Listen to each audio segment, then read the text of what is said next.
Il l'avait appelé de ses voeux, il n'y croyait plus. Et bien finalement, si, il y aura bien une primaire à gauche, enfin pour une partie de la gauche, avant la présidentielle. Bonjour Danny Cohn-Bendit. Bonjour Thomas. Voilà, c'est votre rêve qui se réalise, le plus beau jour de votre vie politique, non ? Le plus beau jour. Mais disons que ce n'est qu'un début, continuons le forcing. Donc d'accord, je prends acte, le PS a enfin compris, François Hollande a enfin compris, que s'il veut avoir une petite chance de remonter la pente, il faut qu'il se relégitime dans un débat démocratique qu'on appelle une primaire.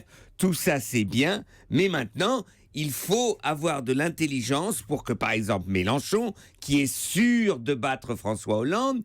C'est ce qu'il dit. C'est ce qu'il dit, il est sûr au premier tour. Mais lui, il ne veut pas aller dans la primaire. Mais justement, il faut dire, mais si tu bats François Hollande, tu dis au premier tour, tu le bats évidemment dans une primaire, donc tu serais le candidat de toute la gauche, donc tu as une chance d'être président de la République, de faire jeu égal avec Marine Le Pen et Juppé et Sarko et je ne sais pas quoi. Donc voilà...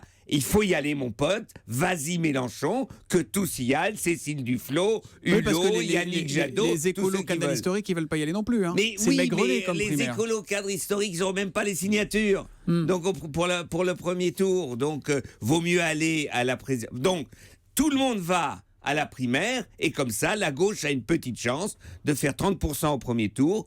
Parce que 15 pour Hollande, 15 pour Mélenchon, plus des broutilles, ça fait une trentaine de pourcents. Ça, on peut aller au deuxième tour. Bon, et puis on verra ce qu'en dit Arnaud Montebourg, puisqu'il sera tout à l'heure l'invité de Jean-Pierre Elkabbach. Vous pensez qu'il ira ? Absolument. On prend les paris, on sera fixé dans 20 minutes. Parce qu'il est pris au piège. Ils sont coincés. Ils voulaient dénoncer Hollande et Hollande les met au pied du mur. Bon, mais Dany, une primaire à droite, une primaire à gauche, est-ce qu'on n'est pas en train de dévoyer la présidentielle, finalement de priver la majorité des Français du choix ? À partir du moment où il y a trois partis qui sont après de force égale, la gauche, PS, Front National. Le Front National, la 5e République, le premier tour n'a plus de sens comme cela, parce que si tu te divises, si un camp se divise, il ne sera pas au deuxième tour. C'est pas possible. Donc à partir de là, maintenant, les primaires sont justement une innovation démocratique pour arriver à un vrai débat, un vrai combat au premier tour de la présidentielle. Bon, Dany, maintenant qu'il y a une primaire du PS, par oui ou par non, et une fois pour toutes, serez-vous candidat ? Non. Je ne serai pas candidat. Il y a des tas de gens qui peuvent être candidats dans le pôle écologiste.